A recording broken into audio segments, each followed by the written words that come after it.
Hi guys! Welcome to my YouTube vlog. For today's video, magka-product review tayo. So ano pa hinihintay natin? Let's go! So for today's video, mag-reviewin natin ang the world's #1 portable fan, which is Jisu Life. So trending siya ngayon. So nakahawak tayo ngayon at may product review tayo. So ano pa hinihintay natin? Let's go! So yung product review natin is handheld fan Life 8 Plus ng Jisu Life. Yan. So it is the world's #1 portable fan brand. So, yun nila. So, it has handheld fan life plus one USB-C charging and then one lanyard. So, it has 3-speed personal fan. It has flashlight, charge other device, at saka may 37 battery life siya. Isipin mo, fan mo nakakapag-charge. So, buksan na natin siya. So, pagbukas mo, ano makikita niyo? This is the product itself. So, we have apple green. Ayan, apple green. So, paano ba siya buksan? So, unang-una, first most, ito mga yung flashlight niya. Ito yung charger niya. So, I guess yung USB niya is yung to charge your other device. Kasi ito para ma-charge mo. So, yun lang yung input-output lang yan. So, yun. Paano ba ito buksan? So, yung power, on na natin. Yun. Ay, makikita mo yung flashlight. Pindot ko yung power. Ayan. Yun. Para siya may off. Hindi ko ma-off. So, yun. Ang sunod, paano siya papanda rin? So, long press mo lang pala siya. Okay. Ngayon, paano mo pala labasin ng electric fan? So, yun. Nakikita mo siya. Itong sa tenga niya, diba? Ito tenga. Ayan.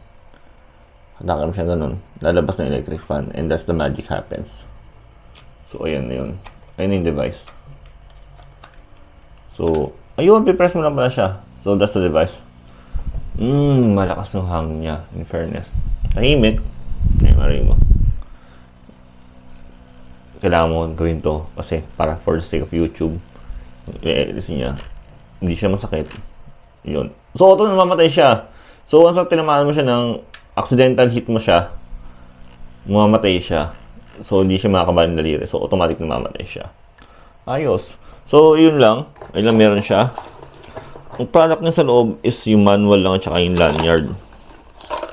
So, yun yung charger. So, I guess ito yung sasaksak mo para masaksak yung device. Ayos din naman.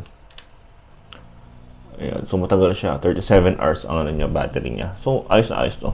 Ayan o. Hindi siya maingay. Pero nakatakot na siya. Alam mo yung pantatamaan yung mukha mo.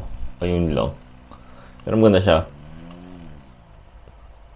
Ayos naman. Lithium battery siya. So medyo matagal-tagal talaga. Tapos afterward, magdikpit mo ganyan. Tapos kailangan mo ng battery. Oh boy siya. Ayaw. So kailangan mo siya long press para maano. So probably dahil isa na yung saksa yung pindutan para sa electric fan at saka sa saksakan. Para sa flashlight. Ayun lang. Ganun lang kasi product review natin. Mabilis lang kasi natin to review naman about this one. Jisu Life. Ano? Mahal to? Jisu Life 8. Yun. If you're gonna buy this para sa akin. It's portable. Lalo na ngayon sa mainit ngayon ng mundo. Lagi mainit. Maganda may dalang electric fan. Maliban sa tubig. Product 7 out of 10. Gonna buy. Kung product ano naman to kung product sponsorship talagang bibili ko to. Yun lang. So if you do like this kind of video, please do like and subscribe my YouTube channel. Maraming salamat sa ulitin skirt.